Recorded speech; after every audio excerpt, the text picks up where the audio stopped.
kolesterol ini.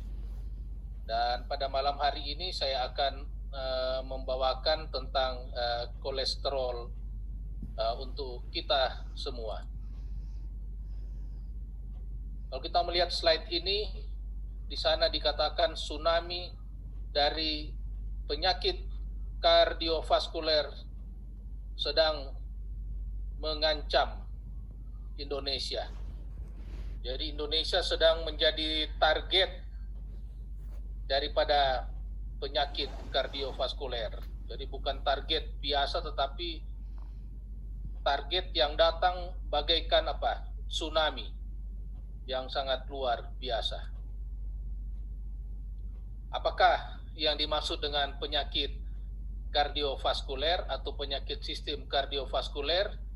Yaitu penyakit-penyakit yang terjadi akibat kelainan daripada pembuluh darah, atau secara khusus adalah penyakit akibat penyempitan atau bahkan penyumbatan dari pembuluh darah yang adalah pembuluh darah besar di tubuh kita.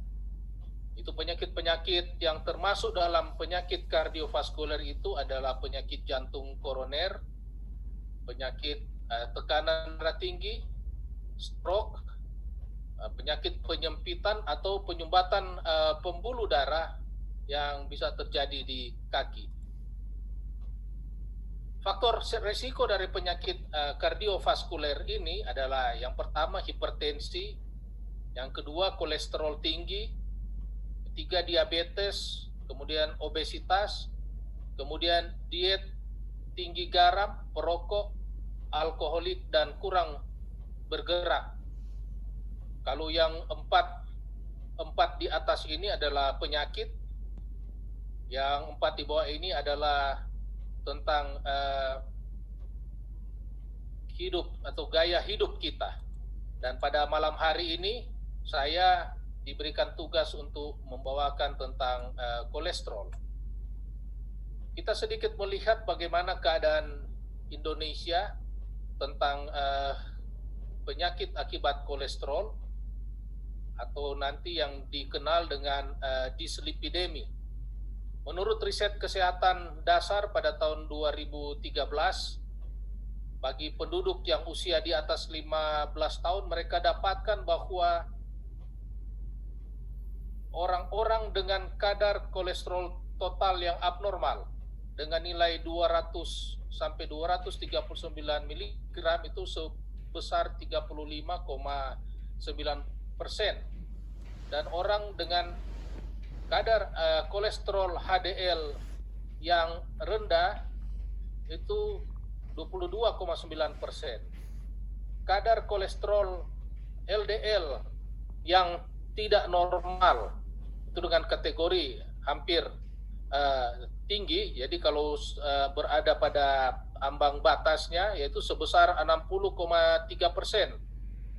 Dan pada orang dengan kadar LDL yang sangat tinggi adalah sekitar 15,9%. Dan kemudian kadar trigliserid yang abnormal yaitu tinggi tapi masih di borderline sekitar 13%, dan yang sangat tinggi itu sekitar 11,9%. Jadi kalau kita melihat orang-orang atau penduduk di Indonesia ini ya mungkin di rata-rata sekitar 20-an sampai 30% meningkat kelainan pada kolesterol. Apakah dari total kolesterol, apakah HDL, LDL maupun dari trigliseridnya. Kemudian ini satu penelitian yang lebih luas dibandingkan pada orang-orang yang ada di Asia.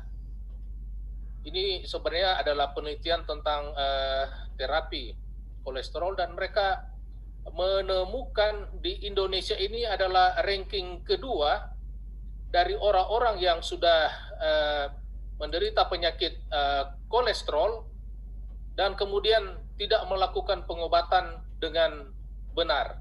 Jadi orang yang kolesterol yang tidak melakukan pengobatan yang benar ada sekitar 31,3%. Jadi sudah tahu ya, mereka sudah tahu bahwa menderita kolesterol yang tinggi, tetapi tidak melakukan pengobatan dengan baik. Nah, itulah sebabnya pengobatan daripada dislipidemi ini yang optimal sangat diperlukan agar supaya mendapatkan manfaat yang maksimal bagi pasien-pasien yang menderita kolesterol ini. Di dalam praktek sehari-hari, pasien yang datang berobat dengan keluhan sakit kepala, sakit tengkuk, kebas-kebas pada tangan, mungkin pada kaki, kemudian pegalinu, rata-rata orang atau pasien-pasien langsung bertanya, "Dok, mungkin kolesterol saya tinggi ya?" Jadi sudah otomatis selalu, "Dok, pasien saya kolesterolnya tinggi ya, karena saya sakit kepala, karena sakit tengkuk, kebas dan pegalinu." Jadi ini selalu dihubungkan dengan kolesterol. Mungkin kita perlu tahu apakah sebenarnya kolesterol itu. Jadi kolesterol itu adalah salah satu jenis daripada lemak yang beredar di tubuh yang dikenal dengan lipid ya, kalau secara umum lemak di tubuh itu atau lipid. Dan salah satu atau kolesterol yaitu yang disebut lipid itu adalah kolesterol dan trigliserid. Dan kemudian kolesterol dan trigliserid ini akan beredar dalam darah dan menggunakan kendaraan ini ya. Jadi mereka akan berikatan dengan protein. Ya, kolesterol itu berikatan dengan protein di tubuh membentuk lipoprotein dan akan beredar dalam bentuk HDL, LDL, kilomikron ataupun ada lagi yang disebut dengan VLDL. Kolesterol itu sendiri memiliki fungsi yang penting pada tubuh kita. Jadi seperti ada bagian lemak dari tubuh kita yang untuk membentuk tubuh kita, yaitu kolesterol dan trigliserid. Kemudian kolesterol ini adalah merupakan bagian yang penting pada dinding sel tubuh kita. Ya, bisa penting di otak, saraf dan lain-lain sel pada tubuh kita. Kemudian kolesterol ini juga adalah merupakan zat yang penting sebagai komponen pembentuk hormon-hormon di dalam tubuh kita, seperti hormon steroid, ada hidrokortison, aldosteron, estrogen, dan lain sebagainya. Kemudian kolesterol itu juga adalah komponen yang dibutuhkan untuk membentuk asam empedu yang sangat bermanfaat bagi pencernaan kita. Jadi secara garis besar tadi, lemak tubuh kita itu yang disebut dengan lipid itu akan terbagi dengan kolesterol, trigliserid, dan kemudian kolesterol itu nanti akan berikatan dengan ini kendaraannya ya, VLDL, LDL, HDL, kilomikron tadi yang sudah disebutkan. Dan kita tahu bersama bahwa kadar normal daripada kolesterol itu harus kurang dari 200, kadar normal daripada trigliserid itu harus kurang dari 150, kemudian LDL itu harus kurang dari 100, dan HDL itu harus lebih dari 40. Jadi kalau yang penting yang harus kita ingat yang 4 ini aja ya, 4 ini aja. Kolesterol ini kolesterol total. Jadi sebenarnya kalau kolesterol total itu adalah jumlah dari LDL ditambah HDL ditambah dari 1/5 bagian daripada trigliserid ini ya. Jadi itu adalah total kolesterol. Jadi angka-angka inilah yang perlu kita ingat dan pahami yang berhubungan dengan kesehatan kita. Sumber dari kolesterol dalam tubuh kita yaitu pertama dari makanan, asupan makanan yang berada dari luar tubuh kita dan kemudian juga berasal daripada metabolisme daripada tubuh kita, terutama dari liver. Nah, kalau kita melihat, kalau kita memakan makanan yang mengandung lemak, dia akan masuk ke usus, ya, kemudian akan diserap masuk ke dalam pembuluh darah, masuk ke liver, dirubah di sana menjadi kolesterol dan ester kolesterol, dan kemudian dia akan berikatan dengan kendaraannya tadi itu HDL, LDL, kilomikron, dia masuk ke dalam darah, dia beredar ke darah menuju ke sel-sel darah untuk pembentukan, untuk membangun tubuh dan membangun hormon-hormon. Dan kemudian juga akan balik lagi, kolesterol ini akan balik lagi ke dalam liver dan akan membentuk dan sebagian membentuk asam empedu di dalam empedu dan keluar lagi ke dalam usus untuk mencerna lagi makanan yang kita makan, dan kemudian akan diekskresikan keluar, jadi dibuang melalui kotoran, dan kemudian sebagian lagi akan diserap kembali. Jadi ini siklus atau perputaran daripada kolesterol di dalam tubuh kita. Mengapa kolesterol itu sangat penting? Kalau kita melihat pada saat-saat sekarang ini ada 4 penyakit kronik yang utama yang menjadi seperti wabah pada saat ini, yaitu penyakit kardiovaskuler, penyakit kronik saluran pernapasan, kemudian tipe 2 diabetes mellitus, dan kanker. Dan 4 penyakit ini saja sudah dapat menyebabkan atau mengambil porsi dari semua kematian itu 60%. Jadi kalau ada 100 kematian itu 60% kematian itu atau 60 orang itu disebabkan oleh oleh penyakit ini. Dan 4 penyakit kronik ini adalah disebabkan oleh oleh gaya hidup. Sedikit melihat proyeksi penyakit. Kalau di tahun 90 biasa yang paling banyak adalah penyakit infeksi, ya, infeksi saluran napas bawah, diare, ini penyakit anak-anak yang melahirkan, baru kemudian depresi, jantung, stroke, dan selanjutnya. Tetapi pada tahun 2020 ini menurut proyeksi penyakit, maka penyakit yang paling banyak yaitu sudah penyakit jantung iskemik, kemudian depresi, kemudian kecelakaan lalu lintas, dan kemudian stroke, dan selanjutnya. Jadi ada 2 dari penyakit kardiovaskuler yang sudah disebutkan tadi yang menduduki 10 besar, ya, penyakit ini, yaitu penyakit jantung iskemik dan kemudian stroke. Kemudian juga penyakit-penyakit kardiovaskuler ini menyebabkan atau merupakan penyebab utama kematian. Jadi kalau kita melihat ada 15 di sini penyebab utama kematian, itu penyakit jantung, ya, menduduki yang pertama, kemudian stroke, kemudian diabetes, kemudian darah tinggi. Jadi ini termasuk dari penyakit-penyakit yang menyebabkan penyebab utama kematian. Bagaimana dengan sekarang dibandingkan dengan keadaan COVID yang ada pada saat sekarang ini?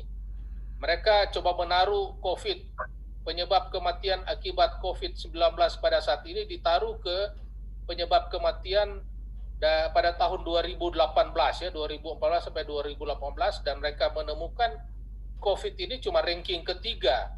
Ranking pertama adalah tetap penyakit jantung, kedua kanker, dan ketiga adalah penyakit COVID-19 ini. Bagaimana dengan sekarang?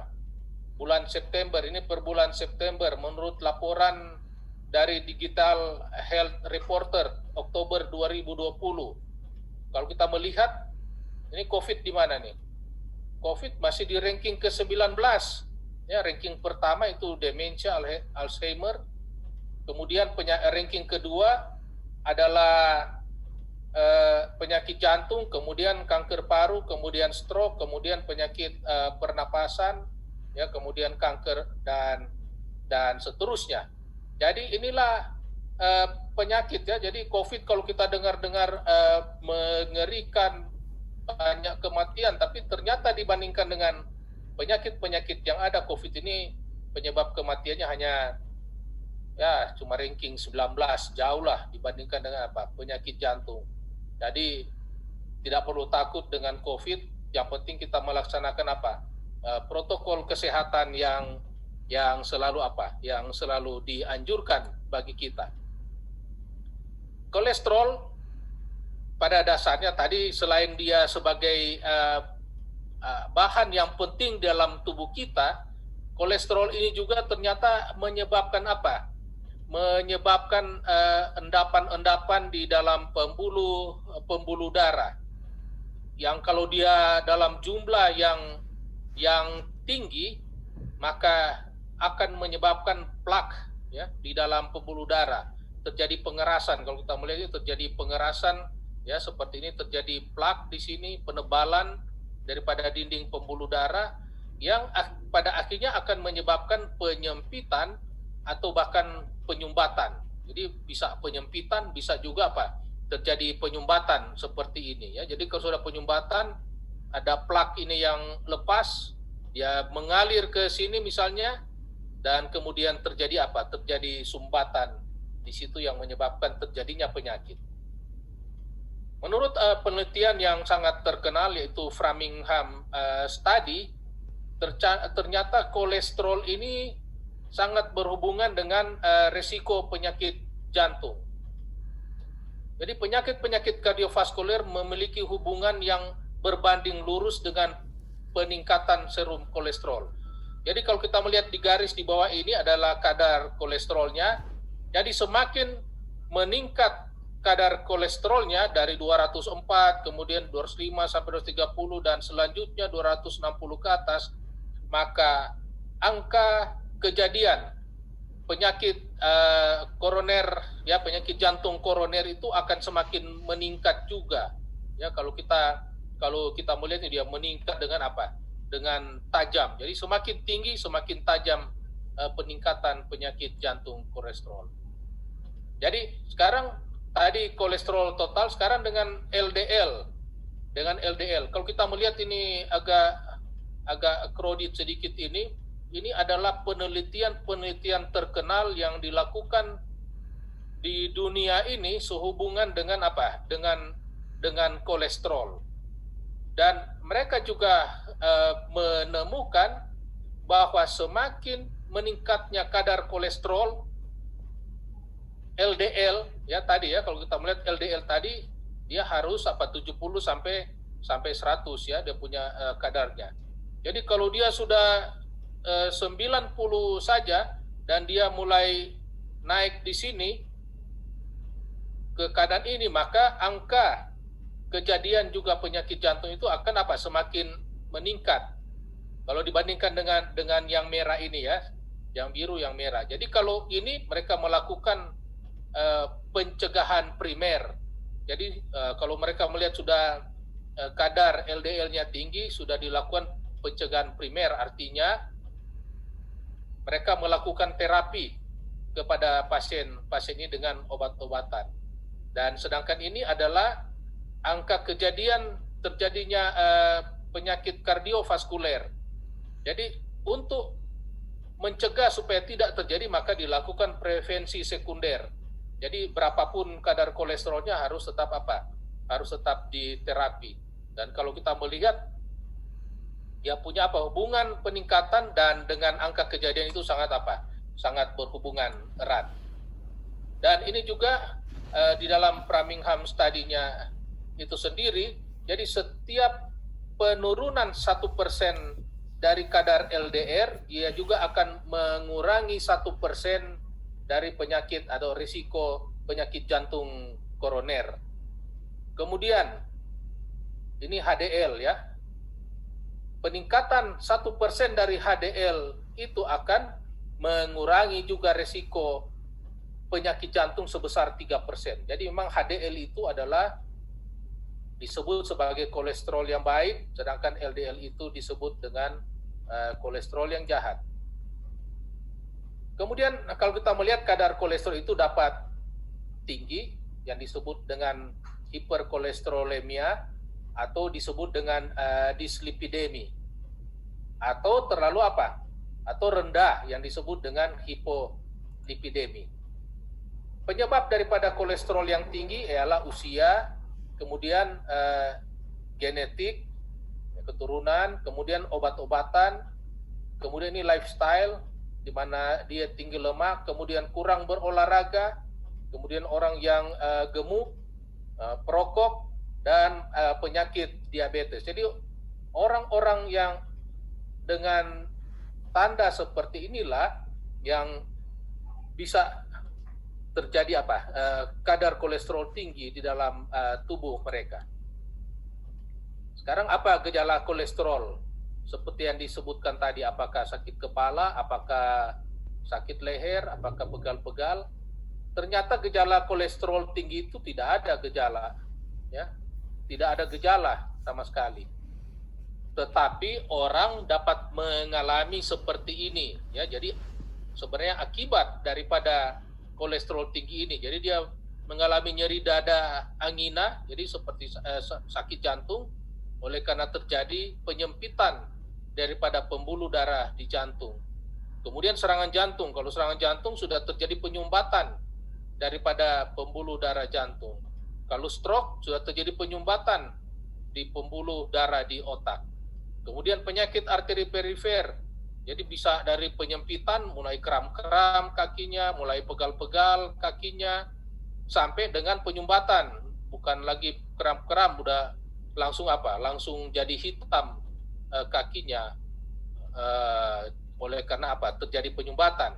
Kemudian hal yang sering juga terjadi itu pelebaran daripada aorta, itu pembuluh darah yang besar yang keluar dari jantung.